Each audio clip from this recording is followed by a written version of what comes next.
is 3 to 3.5%. That's why sometimes when we get a raise, we start spending more money. And when we start spending more money, towards the end of the year, we say, oh, we don't see our money growing, or we don't have any money left, because we never consider inflation is one of the biggest factors as a negative. The next thing,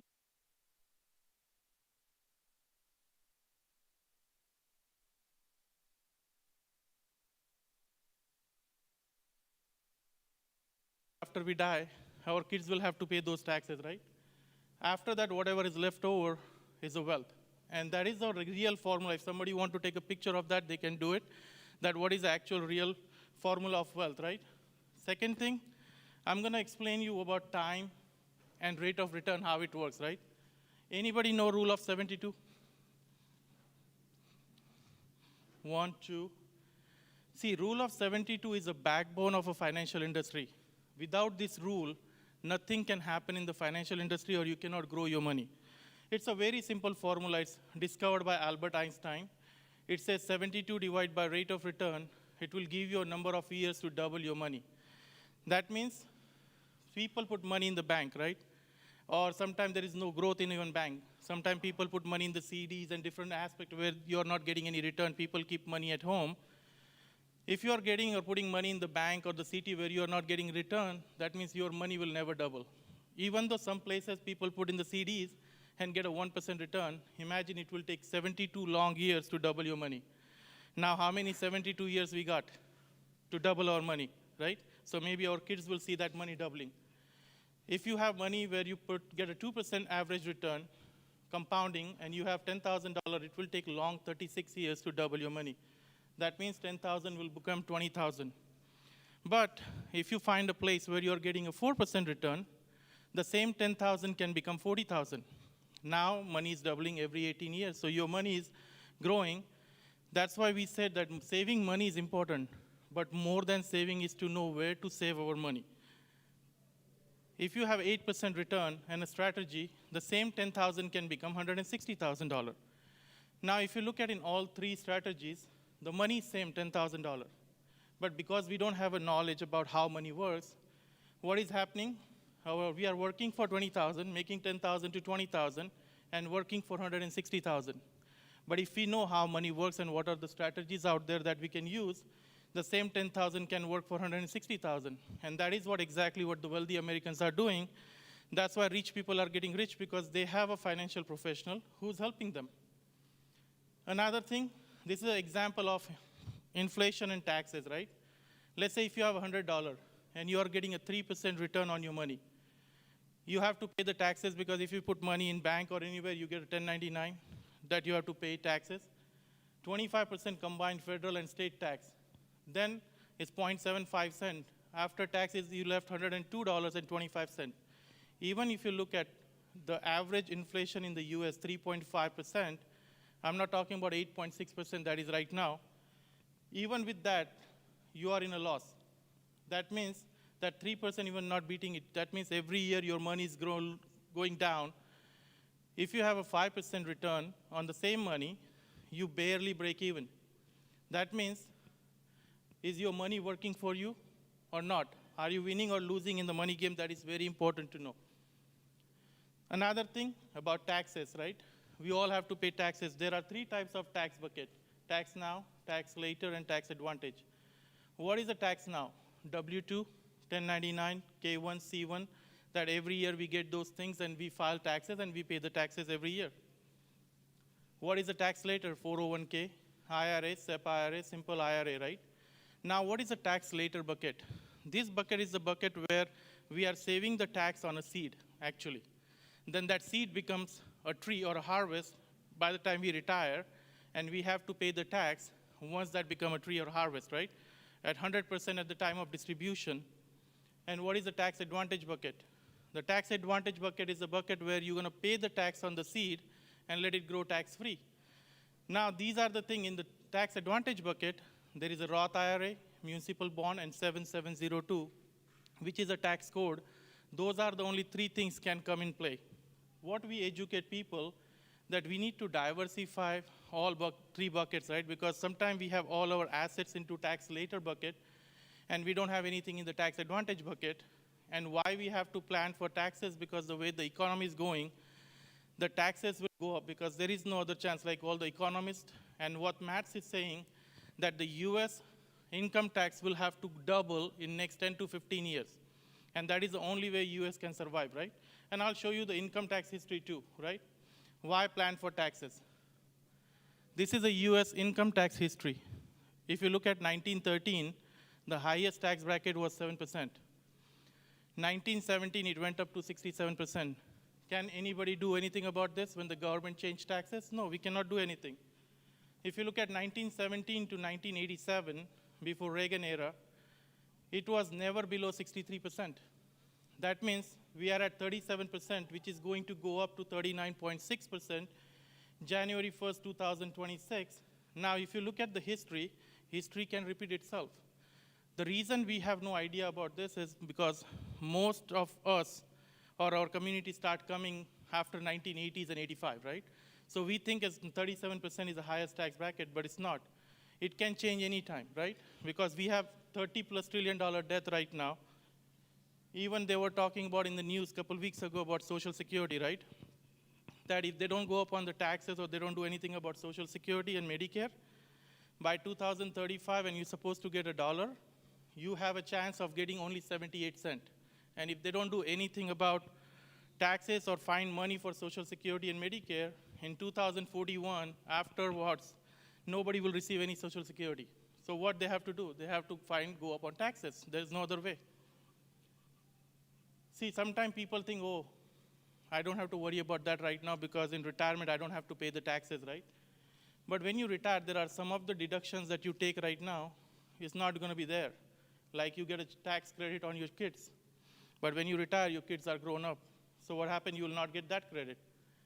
If you have a qualified plans like 401k and all those things, because you retired, there is no money coming in, so you cannot write those off. Interest on your mortgage on a home, right? Because by the time we retired, our plan is to pay off our house, so we don't have to worry about the payment and everything. So we cannot write that off. And the charity. See, we like to do charity because that is in our blood, right? But you can only claim your charity on earned income. In a retirement, if you don't have an earned income, you cannot even claim the charity. So what happens? There is a possibility that we can be in a higher tax bracket in the retirement compared to now.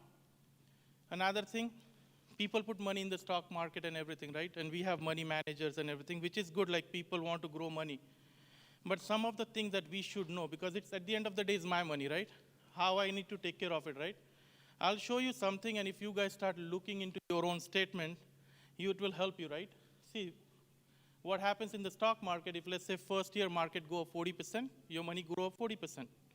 Next year when the market went down 20%, it's down 20%. So if you look plus 40 minus 20 is a 20%. That is true, right? But it's your money, you have to do it with the money.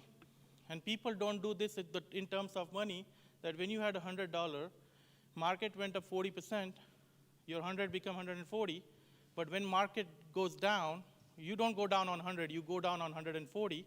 Now that you're going to lose on 140, 20%, that means your return is only 12%, not 20%.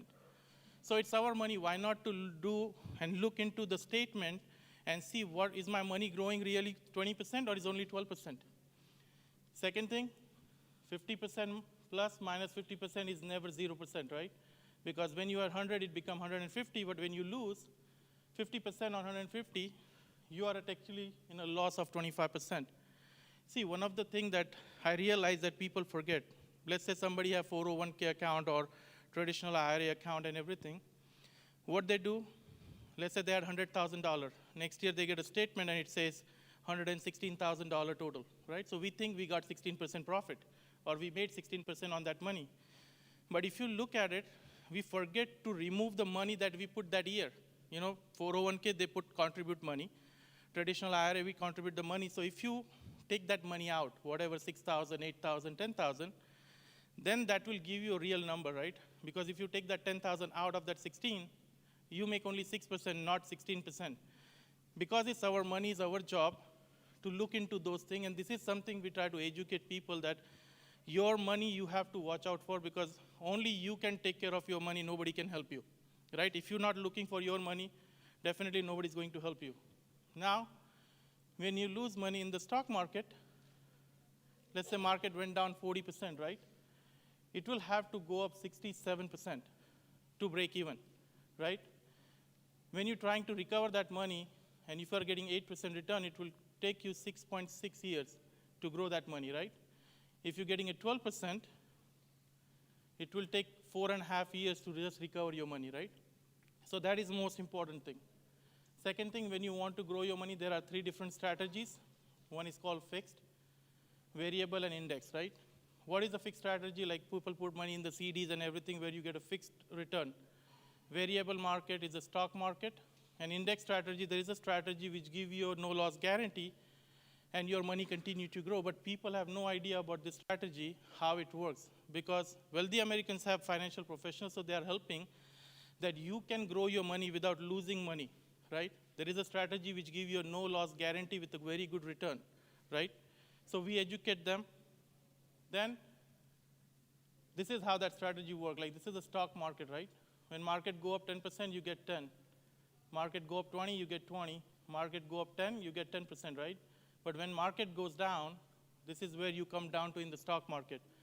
How index strategy work is, it has 2 major factors. One is a floor, which is a 0%. Sometimes they have minus 1%, sometimes 2%, depend on the strategy. And it comes with a cap. That means the cap can be 7%, 10%, 12%, 20%. But you cannot get more than that cap. So how it works in the terms of that, when you had $100, market went up 10%, you get 10. When market went up 20%, you only get 15. Now 132 looks better than 127. Next year, 145 looks better than 139. But when market crash, because you have a no-loss guarantee, your money stays at 139. Compared to 87, now 139 looks better. Now, when market goes up next year, you're at 96 versus you start here, and this is where you come down to. Now, this strategy helps in the long run. Why? Because the green line is the actual performance of an index strategy, and the red line is the performance of a S&P 500 since 1997. Because it gives you a no-loss guarantee, and when we are growing money for retirement or college education or kids' college education, we need to find a vehicle where it doesn't go down, and that is the key. Another thing, we try to educate people about retirement planning, right? See, everybody wants to retire. People say, I want to retire at the age of 65, right? But retirement is a journey. Retirement doesn't come with the age. If you have enough money today to survive up to age 85, you can retire today. But if you don't have money, at the age of 70, you cannot retire. So retirement is a 20 or to 24 years of retirement. This formula will help you. What is this calculation, right? In retirement, 2 people, husband and wife, going to eat 3 times a day. Average cost of $10 right now itself is a $10 per meal. 7 days a week, 52 weeks in a year, 20 years, 65 to 85.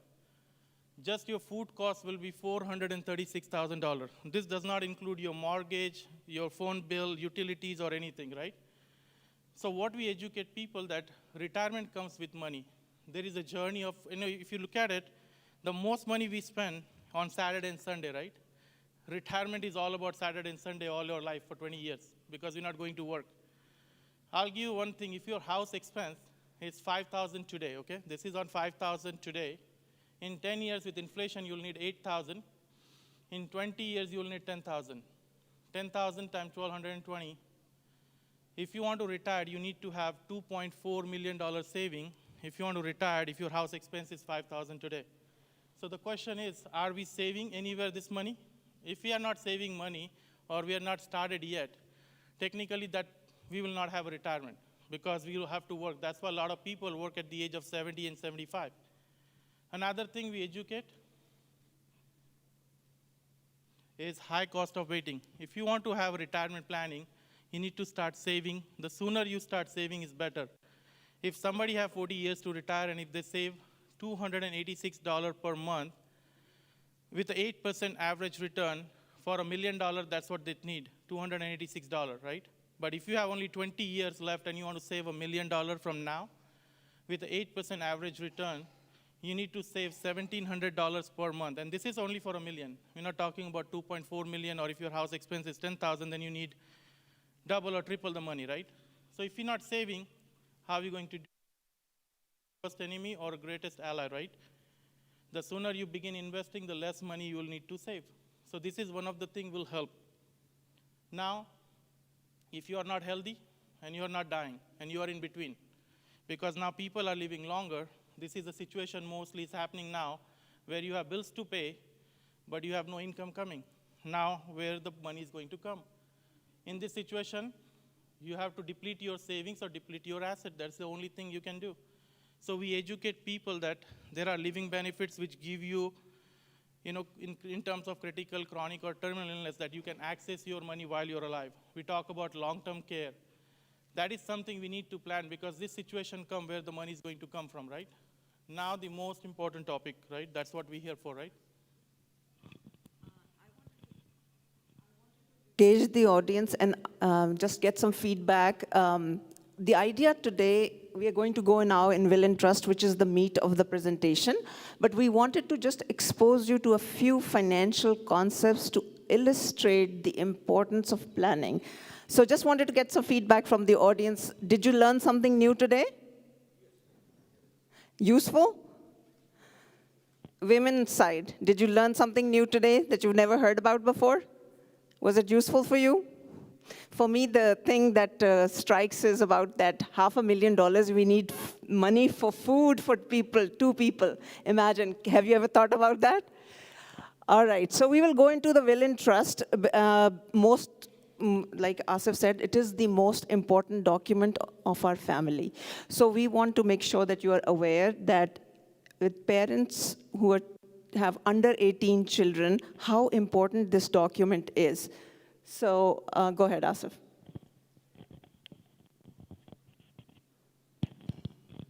Okay, now the main topic, right? And the reason I put those other concepts ahead of time, because we will have a lot of questions on this one, right? So if I start that, then people will have questions, so that would not help. So I put this in the last, right? But those concepts are really important for everybody, right? Now, where you get a help from, that is a secondary thing, but at least we should know some things that we need to take care now. If you plan start today, is always better than start tomorrow, right? Now, will and trust, right? We talk about this document is the most important document of somebody's life who's 18 and above in this country, right? See, back home, what happened is we don't have will and trust. It's okay because they know things can happen, everything work out. But in this country, why will and trust is very important. But before we start, I will ask a question to everybody. How many people have will and trust here done already? 1, 2, 3. Out of all these people, only 3 people have, right? Now, in the US, there is a 60% of the Americans, like I was telling you, do not have will and trust. The most important document, other than any investment or anything, this document is very important, right? Imagine 3 people out of this many people have will and trust. Congratulate to you guys that you did it, because that is the most important thing, right? This document, why is very important? The first thing, we all have kids, right? And if we have underage kids below age 18, who will take care of our underage kids?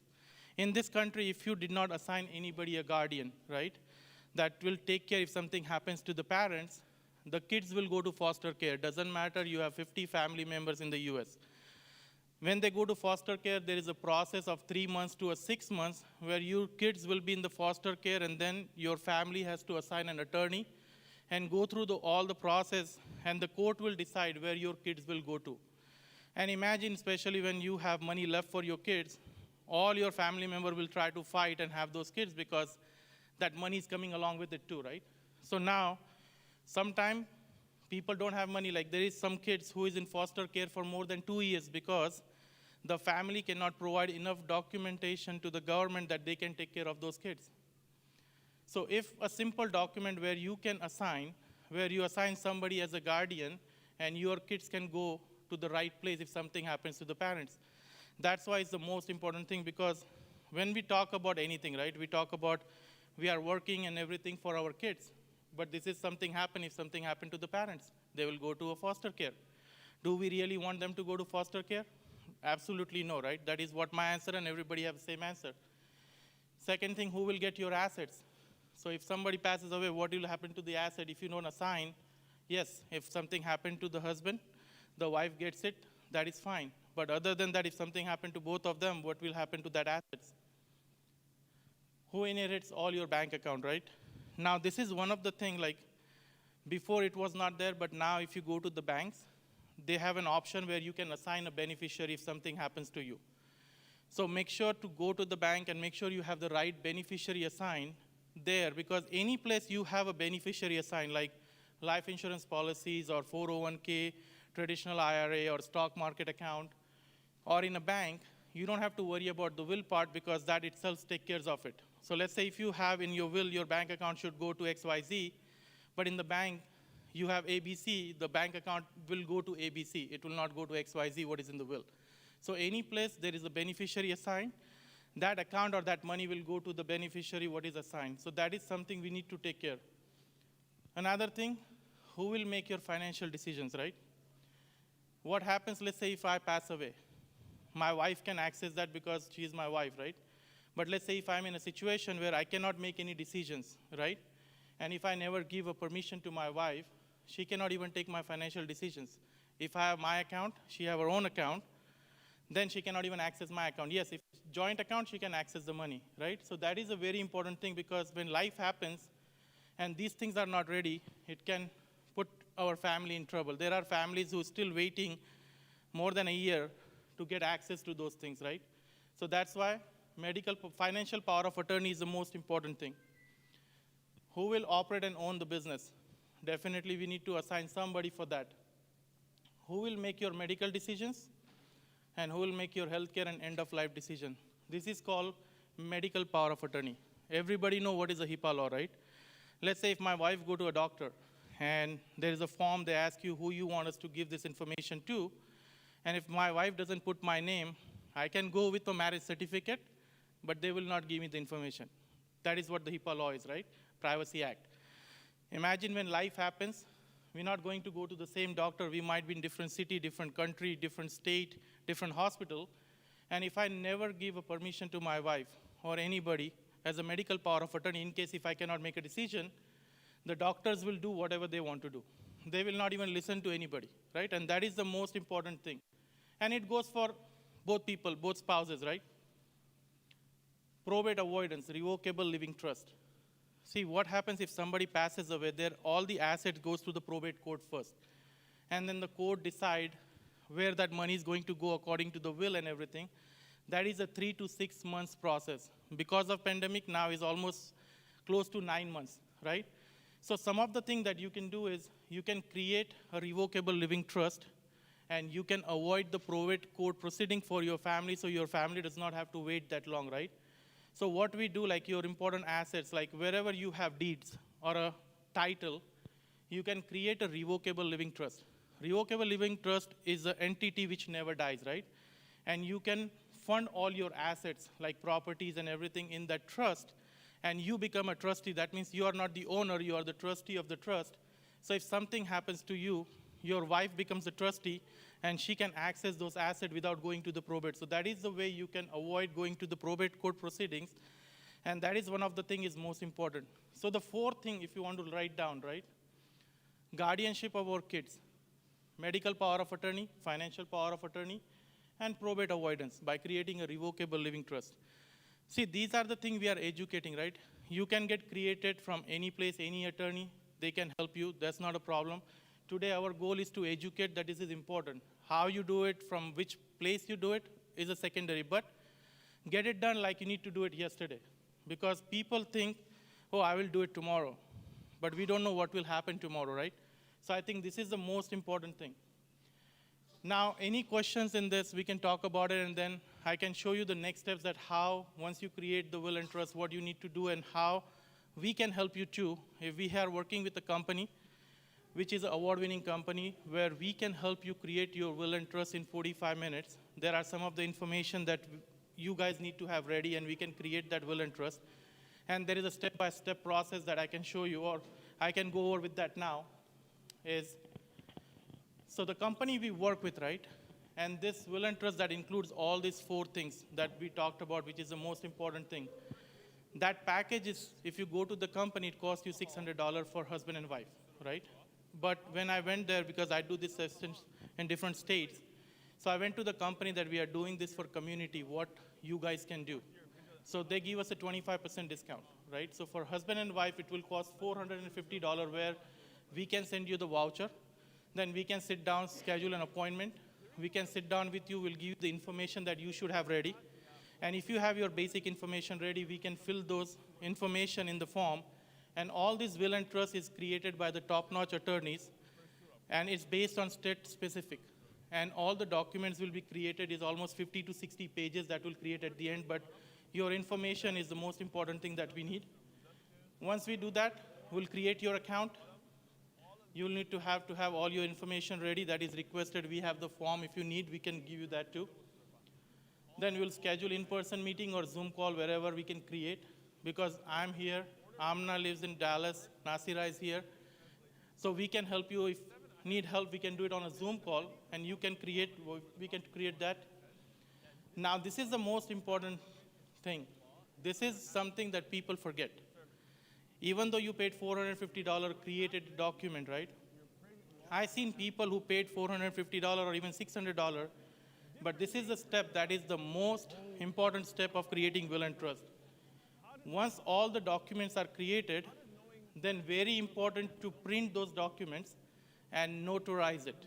Because a lot of people create the will and they're sitting in the back office, right? But if you never notarize it, that never becomes a will. The last document that is notarized is your will. Sometimes people want to make a changes. They go to the back office, they change, but never notarize again. So the only copy is valid is the last notarized copy is going to be your will. Then you need 2 witnesses and some documents, right? Another thing, next step for the funding your trust.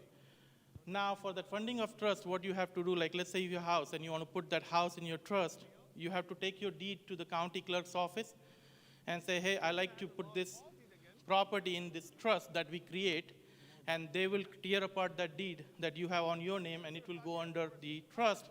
So if something happens to you, your family does not have to go through all the probate court proceeding. But the last 2 is very important, that people pay the money, get it done, because we are not there to see if you went to notarize or not, right? We can remind you, but at the end of the day, this is the most important thing. And I've seen people, after a year, I talk to them, oh, I never get a chance to go to the bank.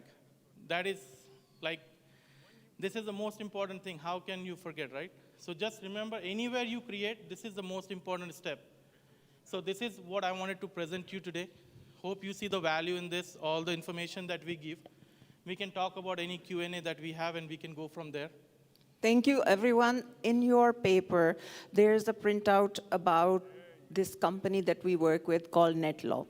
If you flip that paper back, there are some questions for you to reflect through. Have you taken care of these? So the other thing I want to tell you is, when you want the witnesses and you want to go, you don't have to necessarily go to the bank. FedEx office has notary public as well. It's super simple process. You literally have to take 2 witnesses who are not named executors on your trust. So they could be your neighbors, friends, other people, but they shouldn't be on the trust because they are witnesses. So the other thing I want to tell you is I have my own personal experience. My son, Omar Ahmed, is 18 now. So even if he has to go to a doctor, they don't release the information. So he has to write down my name and all.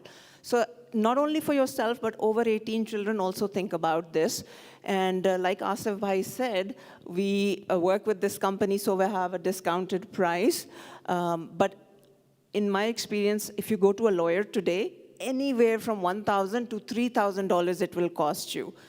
Whereas this is online, the document that you make, all the 15, 16-page documents and trust, will and all, they go into an online cloud, highly secure storage, and you have access to make any changes. If you change a state, for example, you have the ability to change and update your document. So it's always there, and that vault only, you don't only have to put your will and trust, you can put your house deed, you can put all important documents, upload them.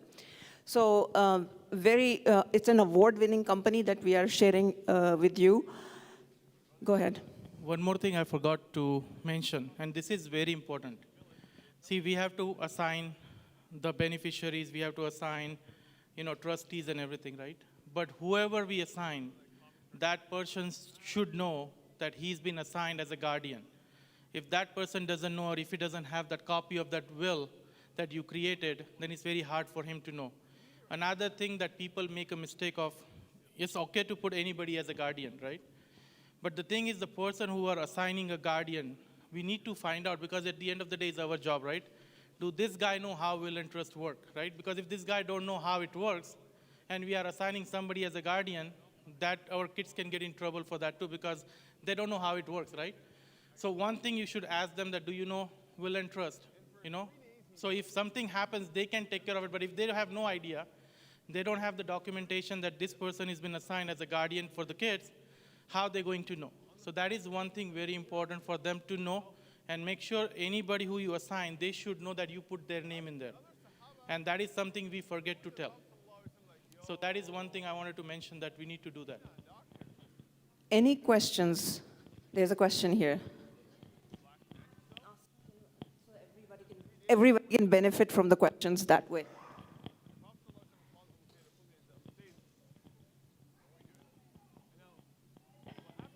I was trying to better understand, to have a power of attorney for financial or medical in place, and having the guardianship in place.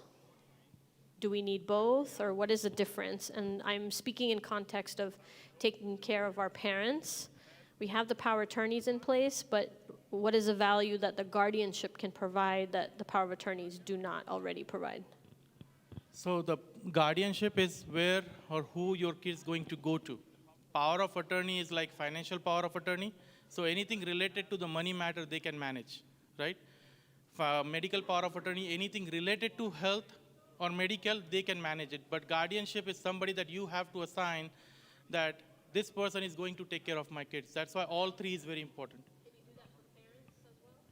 Yeah, but if they have any kids below 18. Well, it's not the matter of the minor. It's if one of the parents is become incapacitated and is unable to make decisions for themselves and the children. So they can create their own, because so they can create and assign somebody, like if they have asset, they can create a trust, and they can put, let's say, you as a trustee, and then you can take care of it. So they can create their will and trust, which give them an option like who can take care of their financial decision, who can take care of their medical decision. But for them, there is no guardianship needed because their kids are grown up. Okay. But other two things they need for sure. Okay.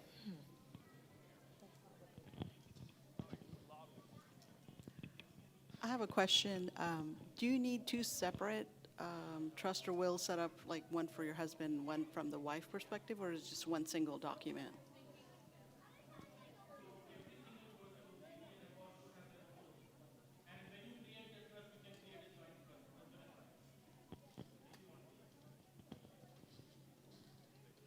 So for guardianship, I'm sure it's the case for many of us here. If the guardians are not here in US, they're back home, how does it work with the court system here?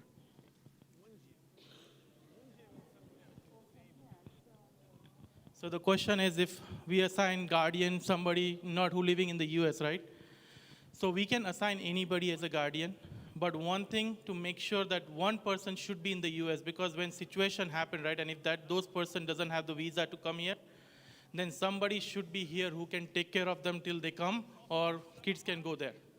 So something has to be planned, because if they don't have the visa, because we assign somebody, they will not come easily. So that's why one person should be in the US. Yeah, we can do that joint guardianship, yes.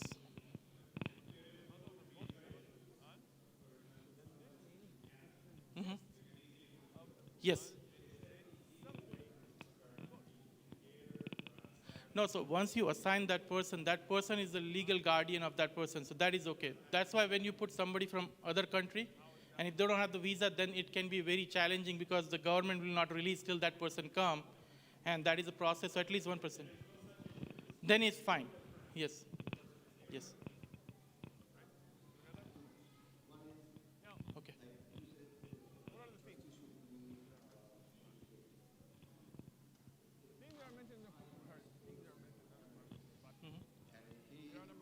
How do I know? How do he be educated? for being a trustee.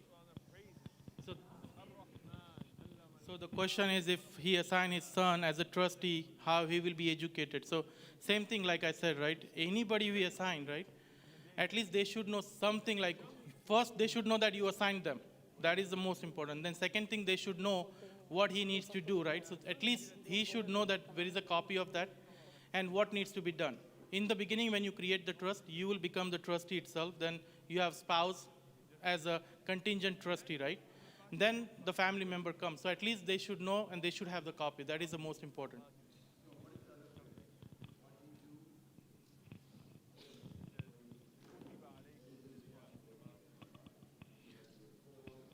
No, once he become a trustee, right, he have a document that he is a trustee, right? So whenever he take a decision, he needs to have that notarized copy of that trust, that he is a trustee and that is the only person supposed to be there.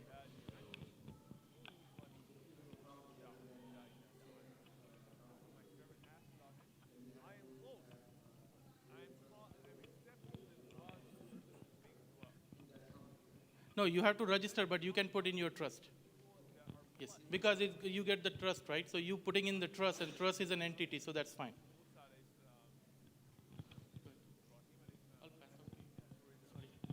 So the question is like, two questions very quick. So can a trustee appoint their agent if they are abroad to execute? So that's right. Right. And one question about the trust. Does putting like property and stuff in a trust makes it more complicated to handle when it is a mortgage property and stuff like that? So once you put your property in the trust, right? So the trustee, because it's a revocable, see the term is revocable living trust. There is an irrevocable living trust where it's very hard to take it out, right? Because it's very hard to, even the person who creates sometimes cannot take it out. So revocable trust, so let's say when the trustee come on board, he can easily take that property out. Let's say if I bought a house, right?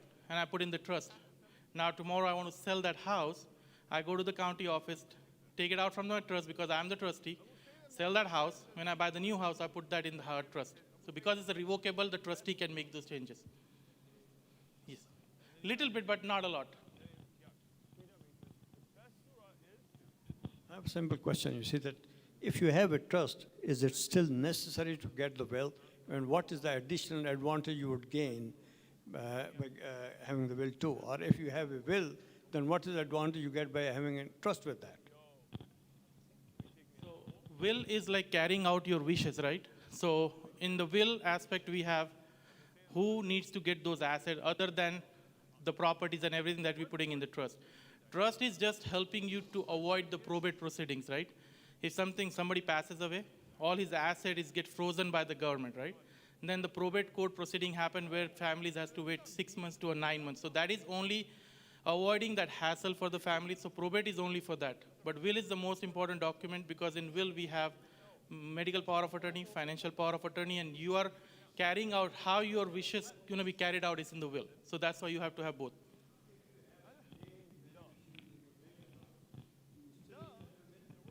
No, any place where you have a beneficiary, right? Any place you have a beneficiary, like life insurance, stock market accounts, traditional IRA, 401k, you don't have to put anything in the will. So if you don't have a will and you have these things, it will go to the beneficiary regardless. But for any other thing like medical power of attorney, financial power of attorney is very important. Yeah, basically I wanted to ask this only because I had a friend a few years back, she just made a basic paper and got it notarized saying that if something happens, it goes to her husband, and if husband is also not there, it goes to the kids to avoid. So like, but what she told me that there is no need to make a trust. This paper is enough for, it gets up, it's recognized by the courts here so that it doesn't go in probate. Is that correct? Like, yeah.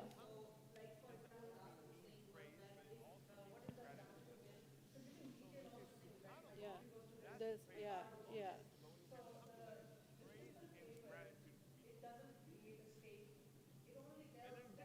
Okay.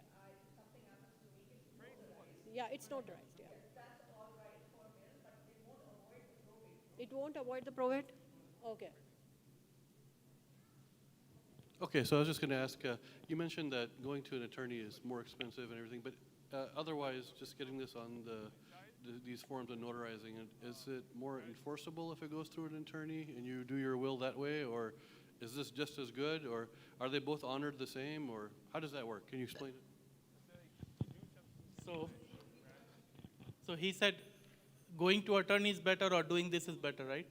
So going to attorney is what they're doing is creating the documents. This company is an award-winning company who has top-notch attorneys who created the will and trust, the whole package by the state laws and everything. What we are doing is we are just filling in the blanks. So it's an online state planning service option. Enforceable will happen when you notarize it. Like she said just now, like she have in a piece, they work the same. They will work if it's notarized. The key thing is the notarization. Okay. Now, where does this play with the Islamic side of things? From the Quran side, it says that you have two-thirds. There are certain people who will be the inheritors, which will be two-thirds. They will inherit two-thirds. And you can assign who gets the one-third. How does that apply into? So this will and trust, the company that does is based on the law of the land, right? But one thing, when you create this document, this company is not dictating what you should do, right? So every place there is an option. Like, let's say you have a property or you have asset and you want to distribute whatever the portion, 25%, 50%, 25%, you have the option what you want to select. So in terms of Islamic law, whatever, if you know the Islamic law, how it should be, you can assign the same way, because they are not saying that everybody should get 50-50 or 33%. There are even options where you can even omit the kids, like because it's a generic will by the law of land, but you have the option how you want to distribute your assets. So you can decide that.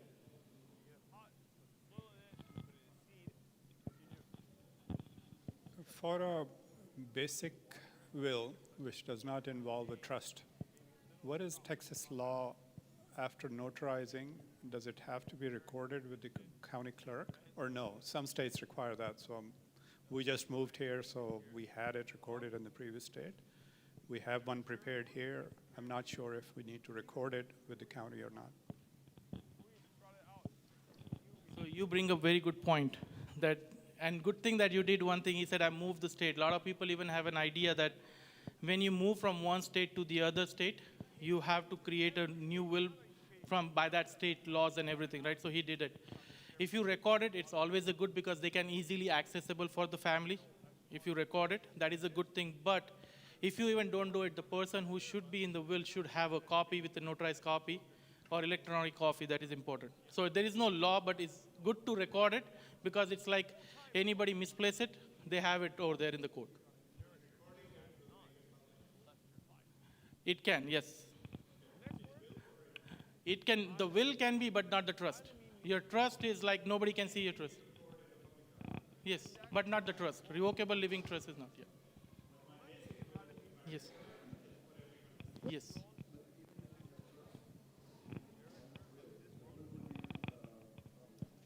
Yeah, so but if you want to record it, that is a good way, because if people miss it, right? So the government has that copy. So it helps you, but at the same time, it comes with the pros and there is a con too, right? So that is something we have to think on, but it's a good idea to do it.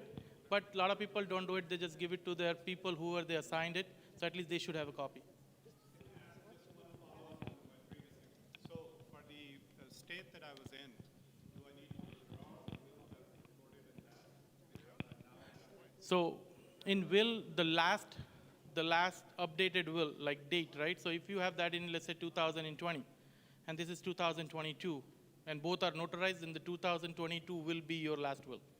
So you don't have to worry about it, yes. Yes. Can we include the assets outside US in the will and trust? You can write down just for your family to know you have the asset outside of the US, but US cannot go to that country and do it. So if you have any asset in, let's say, in India or Pakistan or anywhere, it's a good idea to create a will and trust in that country and have that copy too. You can assign it, so at least you don't want to forget, so you said, hey, let me put those information for my kids, but they cannot be enforced here because by the country laws. Just a sort of funny question about medical power of attorney. Can I put something in my medical power of attorney that I only want insurance-approved treatment so that my family doesn't get excessive bills after I pass away? Okay, so when we go to a hospital and when we are incapacitated and then afterwards the family receives humongous bills from the hospital, can we put something like I only am allowing only insurance-approved medical expenses on my medical power of attorney? So this is a very good question, right? So, Asif, can you repeat the question? so the question is, can I put in my will that whatever the money, that all the bills that I'm going to for the medical and everything, they can only access whatever I issue from the insurance company and they don't go behind my asset, right? So that is not possible. That is the reason that revocable living trust can help you.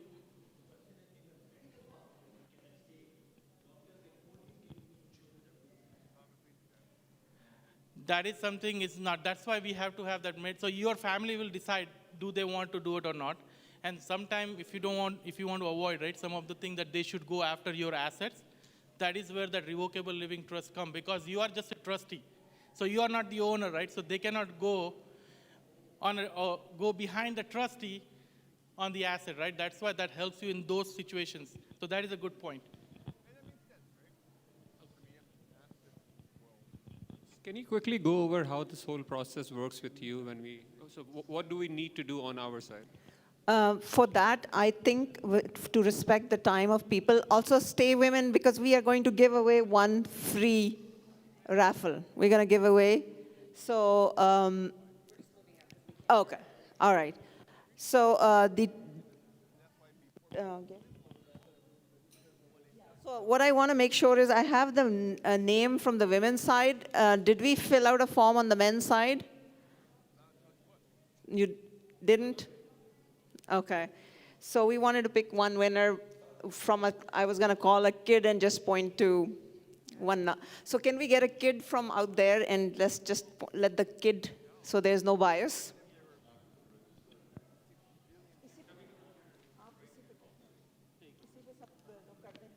The detailed process, to respect the time, what we can do is, that's why we've given you this paper.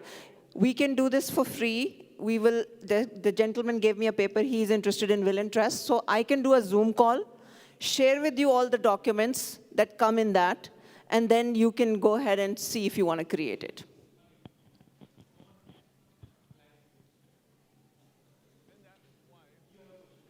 Yeah, I have a quick question. What is the tax implications if I put my home into the trust and when I ultimately do want to sell the home, are there any, and then depreciation obviously accumulates, is there any tax implications or benefits by putting my house in a trust? It's going to be the same. So in taxes, it doesn't help much. Only thing is helping your family to avoid that hassle to go to probate court proceedings. And second thing is they can access that very easily. Otherwise, they have to go to the court proceeding and all that, and it takes sometimes 3 to 6 months or even 9 months. So you are helping your family, and creditors cannot go behind your asset because you don't own those assets, the trust own, right? So you are just a trustee, so that avoids that part, but not the tax part.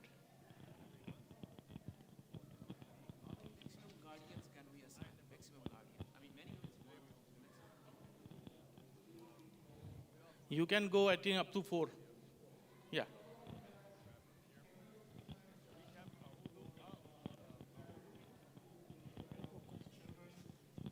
Financial aspects and other aspects.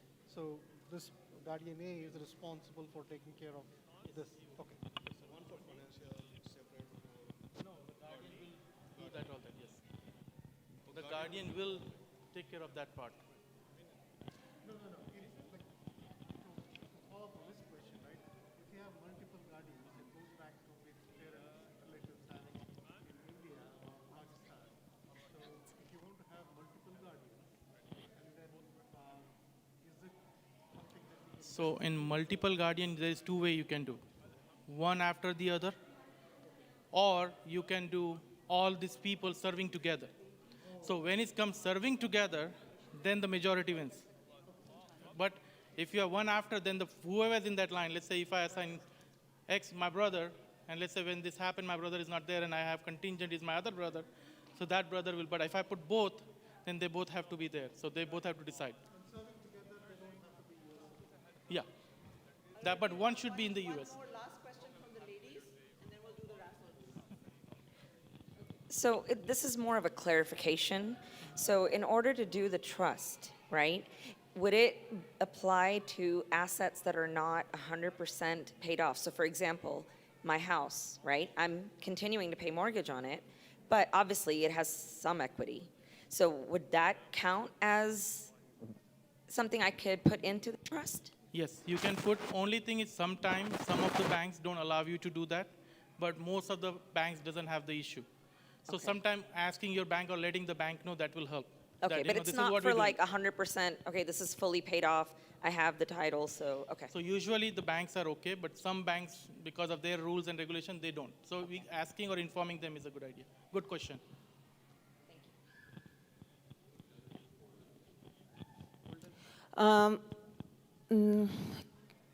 Okay, 1 second. Well, we have some extras, we'll give it to you. All right, so we're going to raffle one free will and trust. We have the paper, he's circulating. We'll give one free away. But in the meantime, any other question?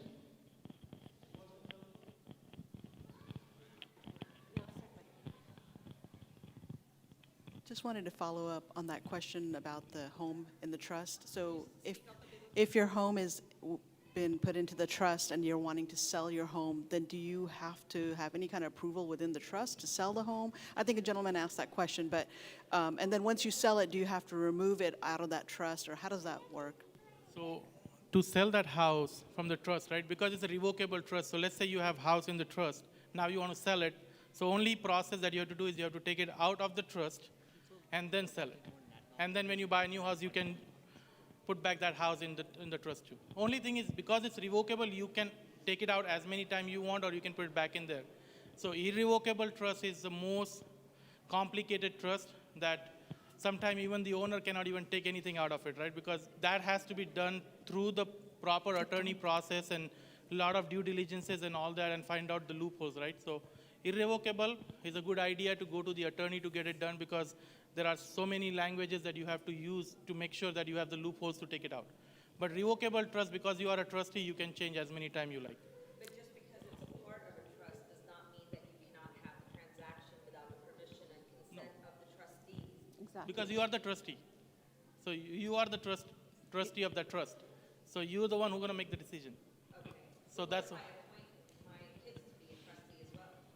so whoever is trustee will, That's what I'm saying. So as long as whoever I appoint as a trustee in that revocable trust, I would have to have their permission to carry Yes. out the transaction. so the best way to do it, let's say if you are there, right, you can be a trustee till you are there. Let's say if I'm a trustee of my trust, if something happened, my spouse become a trustee as a contingent. And if something happens to her, like we both no longer there, then my kids come in play. So it's assigning the kids from the day one, sometimes then you have to go through all the permission process. Security layer, but it Yes. does not keep you from having Yes. any transactions. Yes. All right, we have this little kid here. He's just pointed to a name. I told him between these two papers, just point a name. He has pointed a name. If I don't know if this gentleman is still here. Pakir Jalani? All right, so. So Fakir Jalani will get a free will and a trust from us worth $600 value. But so we'll give you a certificate and we'll set up a Zoom call with you and we'll take you over the whole process.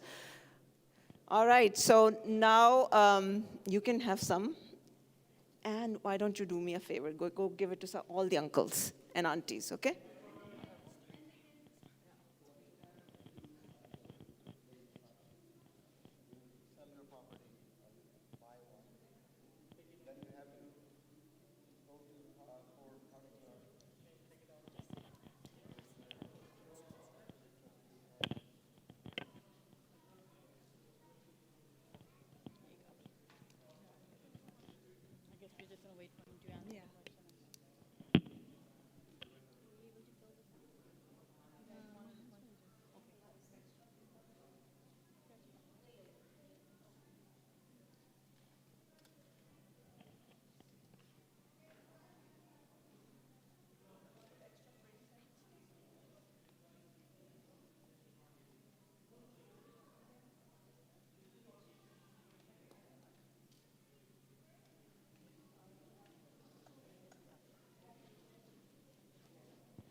called Cal Choice, and we can help lower if you're a business owner and you have a credit card that you use, so we can give you probably better interest rate. Like, you know how they charge you per transactions? Yeah. I don't know how much it's like. When I used to have my business, they used to charge me like $1.25 per transaction or $1.25. So we can help you lower that. Got it. Yeah. All right, And perfect. Sounds good. Perfect. All right. Sounds good. thank you. I think my husband asked him directly. Okay. Question. So are we supposed to fill out one financial first? Well, if you have already filled out, you need to that. Yeah, we'll keep credit card. Okay. And then we have a business card, so just let us know. We can do a Zoom call. We can come in person and talk to you. You can come to our place.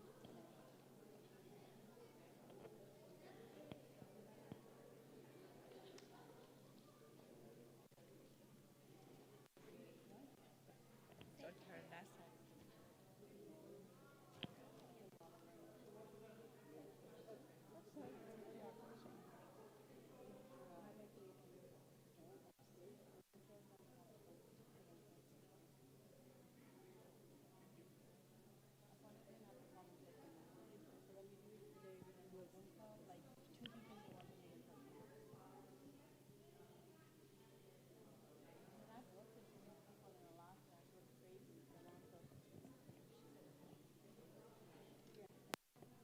A lot of people are scanning the Google form too.